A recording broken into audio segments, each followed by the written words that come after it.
Hi everyone, welcome back to Keeping Up with the Chaldeans. I'm Anthony Toma, your host, and today we're here with Ziad Kassab, aka Z. He's with the Danny's Home Healthcare and the DMAN Foundation. Thanks for joining us. We've been trying to get you on the show forever. We finally nailed you down, and we're going to grace our audience with all the knowledge and the community services that you do and provide, and the beauty of everything that you do as a human being. Thank you, brother. Appreciate you. Happy to have you. Happy to be here. Thank you. Well, let's start off with Danny's Home Healthcare and tell us what it's all about, what it does, who qualifies, and what people need to know. Danny's Home Healthcare is a Medicare certified home health agency. It's named after my youngest brother, Danny. Mm-hmm. Our job, what we do is we have nursing, physical, occupational, speech therapy, medical social workers, and our job basically is give our patients quality of life, manage their disease, and keep them out of the hospital at all costs. Okay. Traditionally, we target to work with people, usually senior community. Mm-hmm. Medicare, patients 65 and older with Medicare is our target audience. Good example, grandma has a hip replacement, goes to the hospital, finishes that, goes to the nursing home, and then she comes home. And we'll send in nursing or therapy or both to kind of rehab her at home, make sure she does not go back to the hospital. Yeah. So it's grandma with a hip replacement. So I had a hip replacement about 6 months ago. So I'm not a grandma. We do grandpas too. Okay, do grandpas too. Okay, excellent. Yeah. So expand a little more on it. Who would qualify? What they what the main patient would be. Yeah, I mean, as I mentioned, the target audience is for seniors, and so what we do is we'll send a nurse or a therapist in, and what the nurse or the therapist will do will be a head-to-toe formal clinical assessment. Okay. Based on the clinical assessment, our clinical team will then write a plan of care for what disciplines they need, whether it's nursing or therapies or both, the frequency of how often, once a week, 2 times a week, 3 times a week, and then we'll work directly with the patient's primary care physician to approve the plan of care, and then we go to work. Yeah. Right? And how long are these relationships? We treat the patient what's called episodically, so it's 60 days. And at the end of 60 days, we'll determine whether the patient has met their goals and they're ready to be discharged, or if we need to recertify them for another 60 days. Right. Yeah. So people out there watching right now, how would they know whether they qualify, don't qualify, what's going on in their life? So during the COVID years, everybody qualified because everybody wanted to be at home. No one wanted to go to a hospital. No one wanted to go to a nursing home. I can't blame them. In-home healthcare, we're actually, compared to a nursing home or a hospital, we're the lowest cost provider to the federal government. Oh, wow. We take care of the patient where they'd rather be, which is at home. Yep. And this is a really big deal, is that there's the least amount of risk of patient getting a secondary infection at home versus in a nursing home or a hospital, which can be a breeding ground for disease. You know how often someone goes in for one thing and then they pick up sepsis or this or that. Now we're treating them for this or that. So really great to be at home. Now that the pandemic is over, we've kind of gone back to what's traditional and what qualifies a patient. So Medicare says the patient has to be homebound in order to qualify for the service. But explain what homebound means. Yeah, so the definition of the word homebound by Medicare is less restrictive than the word itself implies. It doesn't mean the patient is bound to the home. What it does mean is that it takes the patient a taxing effort to leave the home. Gotcha. So I kind of explain to people like, if grandma's at risk of a fall, or grandpa in your case, is at risk of a fall, then what they'll do is, you'll notice they're using a walker, they're using a cane, they're in a wheelchair, or they're carrying around oxygen with them, or grandma's furniture surfing. What I mean by that, she walks by, she grabs everything that she can for balance and this and that. That's what kind of qualifies a patient. We do wound care, we do IV infusion at home for patients. But in order to qualify, you have to be homebound. So it takes a taxing effort. And a lot of people don't know that. Even a lot of physicians in our community, they're like, oh, I didn't know that, that would qualify a patient. They take folks that are in really bad shape and send them to us. Right. Medicare and the government, what they want from us to do is they want us to avoid the hospitalizations in the first place. Before it was make sure they don't go back. Yeah. Now they're leaning toward preventative medicine. Get home health care before you have the fall, before you have the hip replacement. Yeah. Let us come in and do our job to avoid the fall. You don't got to go to the hospital. You don't got to go to the nursing home. We save the government money. Yeah, We for sure. primary care physicians, the doctors love it because, hey, why not? It's by the way, if you have Medicare, there's zero out-of-pocket cost. Yeah. Zero out-of-pocket cost. So it's free. There's no risk at all. So how does someone listening or watching get the preventative component started before they actually have that issue? Absolutely, yeah. So you can call our office or visit us online at www.dannyshomehealth.com. Spell it. So Danny's is DANNYS. Yep. No apostrophe, obviously. No in there. apostrophe, Okay. yep. DANNYS homehealth.com. Yep. Okay. Best way to start is to have a discussion with your primary care physician. Okay. Also, if you want to call us first, we can communicate with your PCP, your primary care doctor, Yep. to make it easy. Because we act on orders, so we need orders from the physician. So you call, we'll ask you some questions. If you qualify clinically and you have the Medicare insurance, we'll call your PCP, we'll get an order, and we go to work. What about prescriptions, and is this like a prescription-based kind of thing? Well, yeah, I mean, not necessarily like a pills type of prescription. Right. Although our nurses do manage your medication. Okay. Medication reconciliation is very important in what we do. Okay. Because despite what's in the chart, you have to go in the bathroom and look in the medicine cabinet or in the kitchen and see all these different things that they have in there and how the drugs interact with each other. Yeah. So MedRec is a really, really important part of what we do in home health. Gotcha. So you're Michigan, Cali. Yeah, so our headquarters is in Rochester Hills, Michigan. Okay. One of the greatest cities in the world, if you ask me. Awesome. And but we also have 8 locations in California. Oh, wow. In San Diego, Los Angeles, Palm Springs, Santa Barbara, Temecula, Victorville, Modesto, and Napa, California. Jeez. 2 new locations going up this year in Florida. One in kind of St. Petersburg, Tampa Bay area. Okay. And one in Fort Lauderdale. Oh, beautiful. Yeah. You got the whole coverage, huh? I try to go places where the sun shines. Gotcha. So why so many locations in Cali and 2 in Florida and only 1 in Michigan? Right. Well, headquarters is here. But I have 4 uncles in San Diego. As you know, we have a big community there. Absolutely. And I know my cousin Cheyenne is watching in San Diego. All right. So that's what took us to San Diego, to California in the first place. And we kind of started there in San Diego and then slowly started working our way up the coast. North and up the entire state. Beautiful. Florida is just new this year. I chose those because I love going down there as it is, but also Tampa's up and coming. Beautiful, yeah, and it's a huge senior population in Florida. Oh yeah, right? yeah. I've heard it called God's waiting room. I hope that doesn't make anybody mad, but huge senior population down there, and there's certainly a need for what we do down there. Yeah. And as I've been interviewing people and talking to folks, there's a need for good providers, right? There's a lot of home health agencies, but there's 1,000 moving parts to running a good agency. Yeah. Not everybody gets that. Right.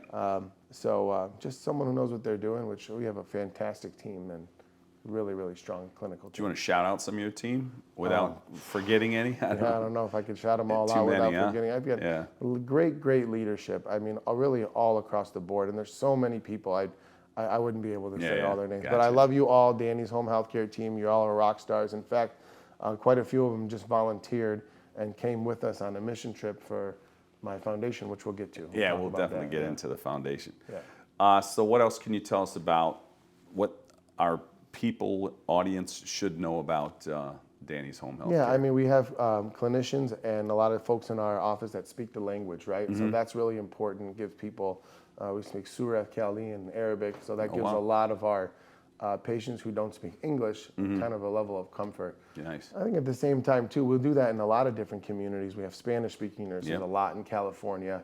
Just gives people that kind of... clarity. It's there's no loss in translation there with Exactly. the English and the second language and that. Yeah.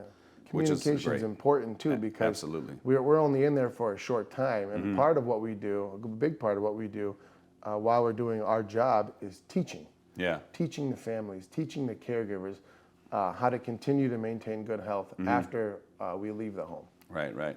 And when you say caregivers, these are husbands, children, wives, nephews. Yeah.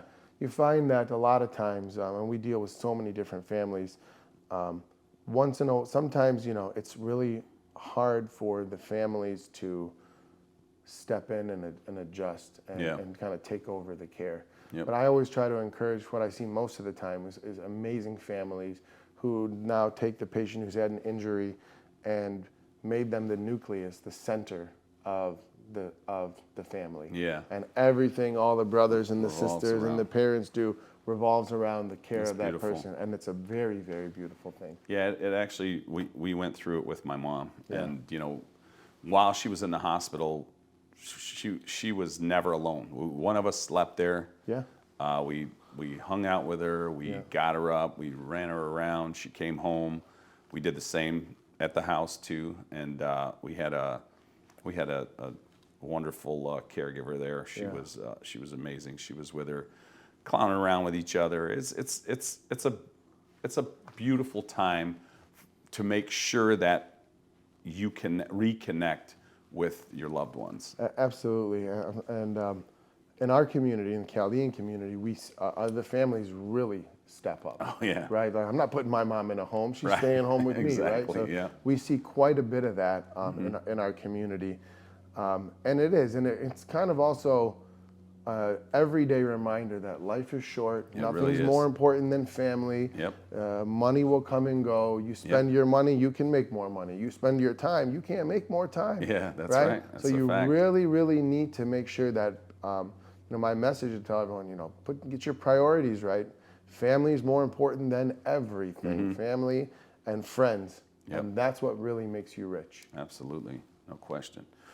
The physical therapy side of it, is that something that you do they bring weights and? Yeah, they bring the equipment that they can in your home, right? So the difference is, for some patients that aren't homebound, that are able to just get in the car and go, a lot of them will go to like an outpatient rehab setting where they've got treadmills and weights and different machinery.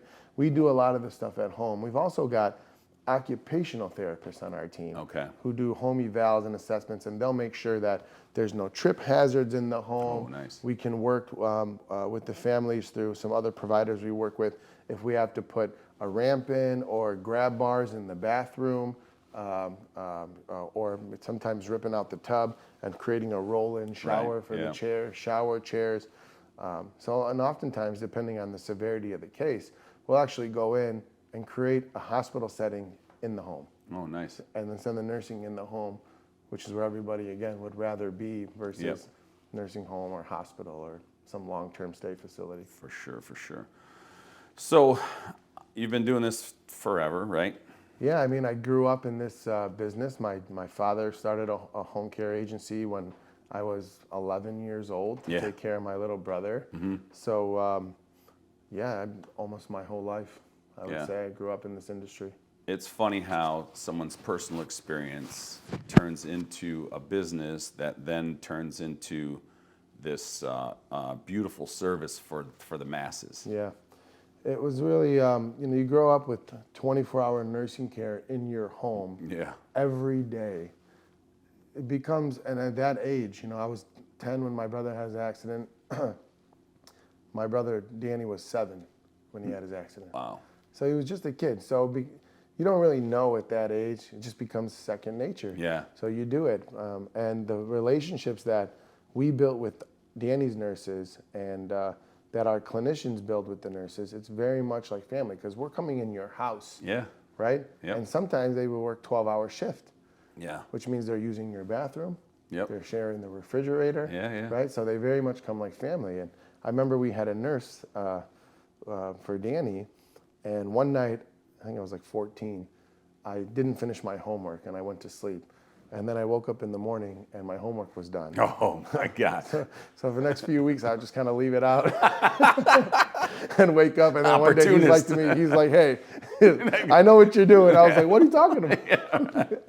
But they become really, really good friends and really like part of the family. And it's really important. It's not like a lot of other industries. Healthcare is very special. You can make a real difference in people's lives every day. And there's no magic dust you can sprinkle. It's one visit, one patient at a time, and it's got to be done that way. And you can make a big difference for people. Yeah, I mean, I can't imagine a better company to trust my loved one with than one that's lived it. You know. Well, I think I agree with that.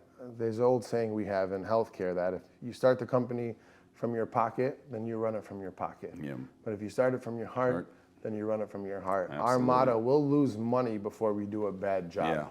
Yeah. And it kind of keeps the reputation high, and we're not perfect, you know. Yeah. It's not a service business, or it's not a product. We're not selling Zip Sauce. No offense to the Zip Sauce people, it's a beautiful product. Oh yeah. But we're selling a service, which means it's dependent on people. Yeah. So very heavy on managing a lot of different personalities and trying to keep them all motivated and inspired and reminding them why they're here. Yeah. Right.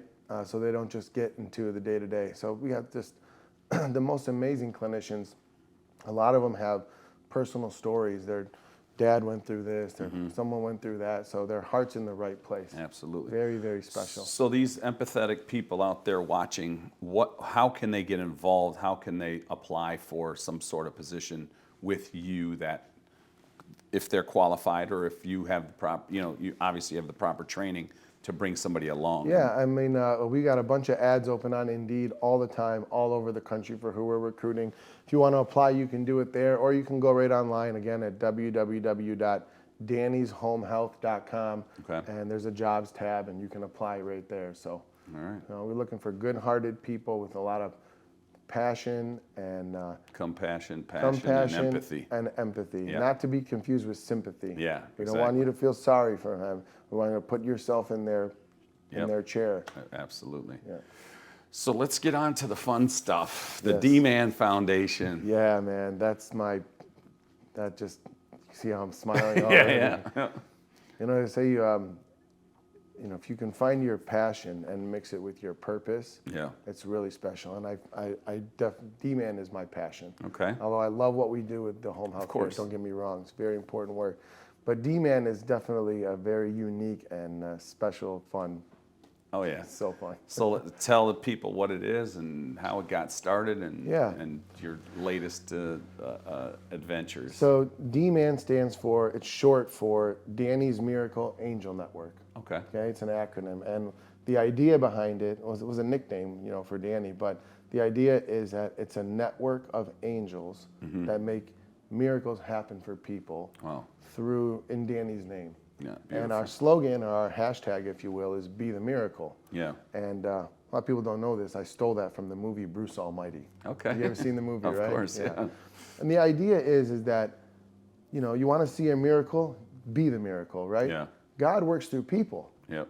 He really does. He works through people. And they say he calls everyone, but not everybody answers the phone, right? So God works through people. So in the DMAN Foundation, I started it late 2009, probably 3 or 4 months after Danny passed away. Okay. Danny lived for 16 years with his injury, and myself and my brother Cal Dozier, who's been a guest on your show a couple times. Our job, and my little sister as well, Cassidy, my little sister is actually has a master's degree in art therapy, so she also works with special needs folks through art. But me and Danny and Cassidy and Cal, our job was to always make sure Danny lived a full life. Despite the chair. We wanted him to do everything he could do, even if the chair wasn't there. Yeah. And then, when he turned 21, we went to Las Vegas. Yeah. I took him on a cruise ship. I took him to California. I took him to Florida. We went to we went clubbing, all the stuff that we all did when we were younger, right? Yeah. Why should he not be able to do that just because he's in a chair? Yep. No. So we've always found ways to move mountains so that he would be able to do everything. God bless you, man. When I lost him in 2009, it's like a gut shot, It's a terrible thing. And I was actually in the middle of starting another charity, which was to raise money for transportation because folks couldn't get out of the house for things that were fun. So if you're in a wheelchair, the insurance only paid for your wheelchair van to take you to doctors or therapies. Yeah. No quality of life is that. Yeah. I mean, you're stuck at home unless you have a doctor's appointment. Yeah, like your treat is your treat to the Yeah. public is the doctor's. So I was like, no. When they want to go to the movies, they want to go grocery shopping, they want to go on a date, they want to go do stuff, and they can't unless. So, but then he passed away. So I shifted the vision to music therapy, and actually I got the idea. There's this really cool place in downtown Rochester. It's called Paint a Miracle. Okay. And it's an art studio for people with special needs. Okay. So they have the clay, and my sister volunteers there actually. So they have the clay, the kiln, the watercolors, and every patient was assigned a parapro, Okay. which was like someone who would help assist the patient with their art. And Danny would use this kind of thing that went under his tongue, came out, and we put a marker or a pencil or whatever, and he would draw like this. I've got his painting still hanging up in my office. Beautiful. Whenever we would get up in the morning and I'd get him shaved, get him ready, we'd always be listening to music. And as you know, Cal Dozier is a rapper. Yep. So Cal was in the studio recording one time, and me and Danny went with him like groupies. Yeah. So we're just kind of hanging out, and Danny's like, oh, I want to rap. I'm like, Yeah. Let's get your butt in the booth. Let's go to work. Yeah. But he was dependent on a ventilator to breathe. And when you're dependent on a ventilator, you have to wait for the machine to give you breath before you could speak. Okay. Imagine how difficult it is to sing or rap with that, right? Yeah, yeah. He would talk to you, he'd say, hi, Anthony, I'm Danny. It's very nice to meet you. Yeah.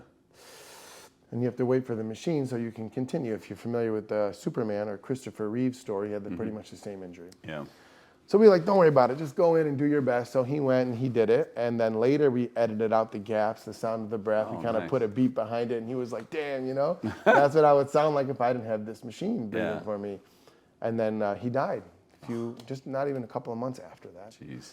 So I got obsessed with this idea to create a music therapy studio from his experience that day in the studio with me and Cal, but then also his experience in the art studio. He loved going there. I said, what if we did a music studio? Yeah. So I said, just like anybody, we're all entrepreneurs in our community. Let's go see what's out there. Yeah. There was nothing, nothing. So there was no model to copy or base it off of. Yeah. Took me 4 years, built a great team, great board, and was able to finally open our doors on April 13th, 2013. We just had our 10-year anniversary for our first handicapped accessible music therapy recording studio. Nice. Beautiful. I know I'm going No, that's great. No, this is great. Yeah. Makes the interview very simple. Yeah, I used to do all the Especially- talking. Yeah, why not? Why not? Like it's like your therapist that did your homework for you. So a little more on it. So that it's 2013. We're at 2013 now. So what's been going on with the DMAN Foundation since then? So I mean, we have just been building up our client base in the music studio, treating patients with all different types of disabilities: spinal cord injury, traumatic brain injury, MS, muscular dystrophy, prune belly syndrome. I can't tell you how many different diagnoses have we treated. Yeah. What's really special about the program is I kind of based it off our home healthcare business, right? Like, the nurse goes in, does an assessment. In this case, we have board-certified music therapists that will do a formal clinical assessment for the patient. Cool. They'll assess them on physical, social, emotional, and cognitive goals. And then they'll create a care plan of musical exercises to be able to help them achieve those goals. Okay. So I try to give a very simple example of a patient with challenge with dexterity. They don't have the strength in their hands anymore to be able to feed themselves or drink, right? So the therapist will give them a drumstick, 2 fat drumsticks, this big, right? And we'll give them that they can hold, and we'll give them a beat to play. They'll give them a beat to play, right? Yeah. Boom, boom, ch, boom, boom, ch, so on and so forth. So then what they'll do, they'll continue to do that. They'll send them home with the drumsticks. Okay. And they'll come back a week later, 2 weeks later, after they've been practicing, and we'll give them a little smaller drumstick and let them practice with that. And then, as time goes on, a smaller one and so on. And now the patient can feed themselves, can give themselves their own food. That's amazing.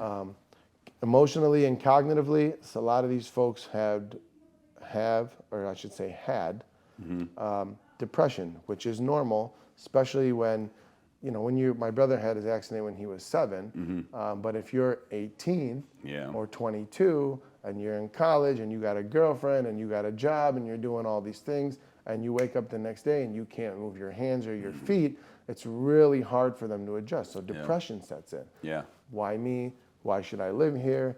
Forget everything in life. I don't, nothing, well, then they find music. Yeah. And music is therapeutic. Like no other, and music therapy used to be practiced traditionally, like they'd send a therapist to a nursing home, they would sing songs for a group of seniors, and it made everybody smile and put them in a great mood, and it's music therapy, and that's a beautiful thing.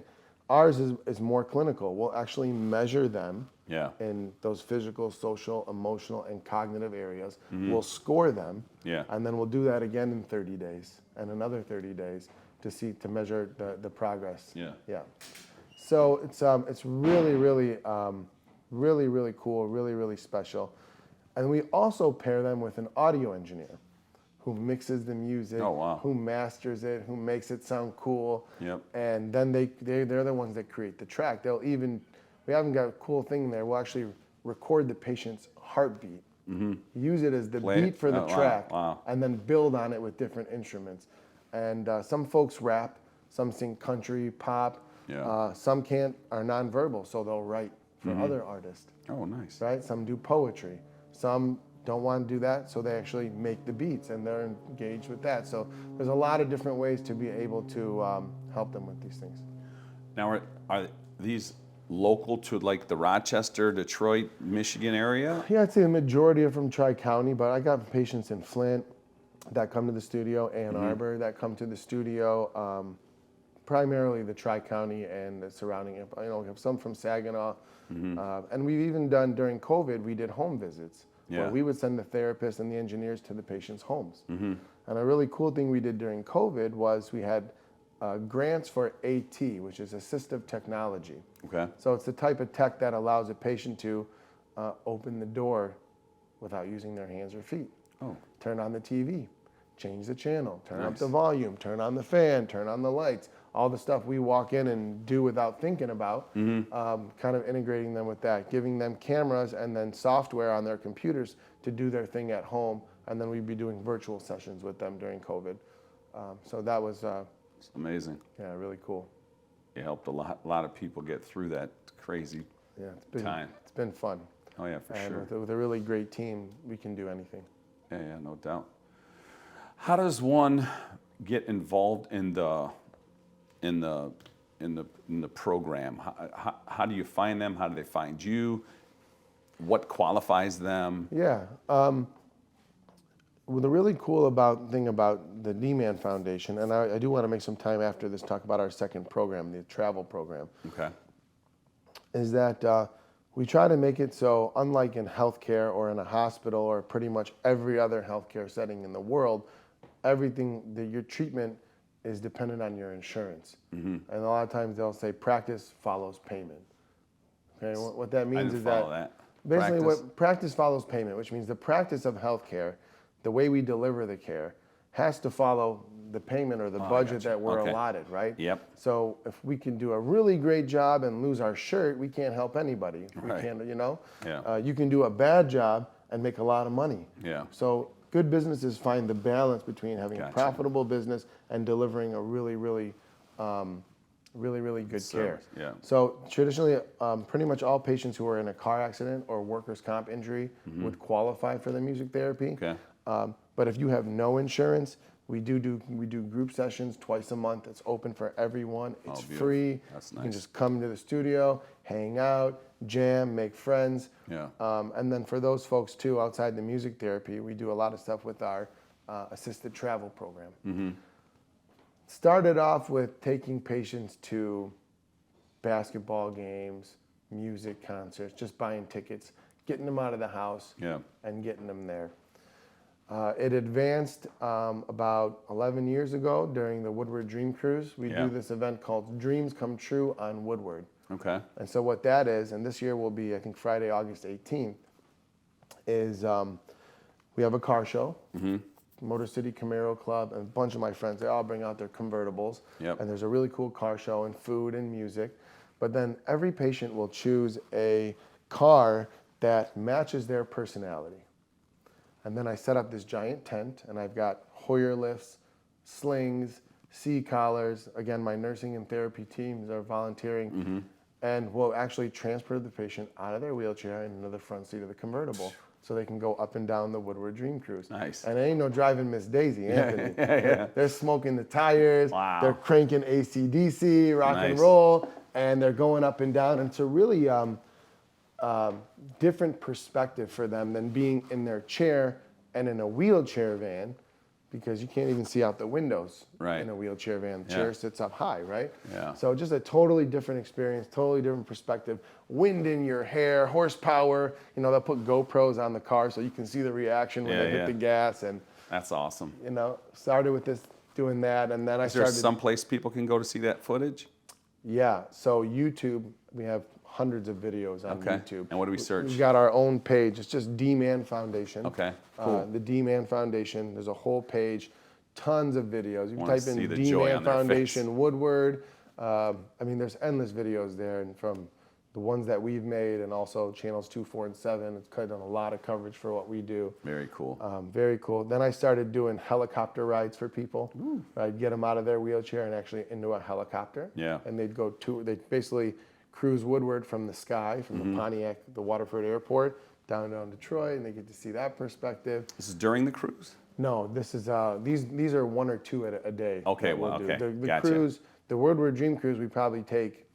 Last year, I think we took 80 patients out of their wheelchairs. So imagine that's 160 transfers That's in and out in about 4 hours. Wow. 3 different teams, getting people in and out of the cars, and really special. Amazing. Yeah. Yeah, and then we do the cruise ship. I just got back Let's from talk this about weekend. that a little bit. Yeah, I took my brother Danny on a cruise ship the year he died. And we went AMA, which is against medical advice. Oh, The doctors would not approve us to take him. All right. Because they thought it was too risky. And the insurance company doesn't have to pay for it if there's no doctor's approval. And I said, I don't care, I'm taking him anyways. Yeah. So we did, and it was super accessible, and we got him out of his wheelchair onto an ambulance board with floaties, like the ones you land on the pool, Yeah. and right into the ocean. Wow. My mom almost killed me when we got back. She saw the footage. She's like, you didn't ask me. You're not supposed to do that. I said, I brought him back. Yeah, he's here. He's fine, right? And he passed away again that same year. Yeah. And so I really wanted to do something with patients and getting them on vacations. I started sending like one at a time with their family to Disney World, kind of like Make-A-Wish does. But then I was on a cruise ship for a healthcare conference, and I stopped in the Grand Caymans, which is where I put Danny in the ocean, maybe like 6-7 years ago. Okay. And while I was in that spot where I put him in the ocean, I'm sitting there, I'm reflecting on the time I had with him when he was there. I got a phone call from one of my other patients' mothers saying that he had passed away, and suddenly, and it was just, I said, I'm done waiting. You have to do stuff now. Life is too short, man. It's just ripped from you in a second. So we got to do stuff now. So I said, okay. And the cruise ships are so accessible. Yeah. You know, they're built for seniors. So everything's accessible, lots of wheelchair space, everything. So I started doing that. And I think this was the sixth one I've done as a group. Yeah. And the groups, we got 34 people in our group. Wow. You know, between the patients, their nursing team, their families, their caregivers, my volunteer team, some of our board members join and help out. And it's just the coolest thing ever. I bet. What a life experience, man. Yeah. We go in the casino, we're gambling, you know, I got 100 spot for everybody, you know, see how we do. And then again, getting them in the ocean, getting them in the pool, partying in the club late at night, you know, and girls all around them. Yeah, all the fun stuff that, you know, the guys and girls want to do at that age, but are prohibited because of the chair. Yeah. Well, you're not prohibited because of the chair. And really the best thing about it, it's not just the fun and the magic, but now the families see how it's done. Yeah. And they can do it on their own outside of DMAN. And knowing that it's a possibility, actually. Yeah, because they're like, no, we can't go. Why? Yeah. Well, he's on a ventilator. Yeah. What about his power wheelchair? Yeah. What about the nurses? I said, we'll figure it all Yeah, out. exactly. And we always do. And the families connect on the trip, and then they make lifelong friendships with each other. They support each other. It's just, I know how much time we have. I know I'm going on. Yeah, no, we're good, man. This Yeah. is all great. So we close out every show by asking, what does it mean to you to be Chaldean? Everything. I'm so proud to be Chaldean. You know, I love all people, right? Race, color, religion. I'm just, being Chaldean and being Christian, it means we love all people, right? Yeah. And humanity.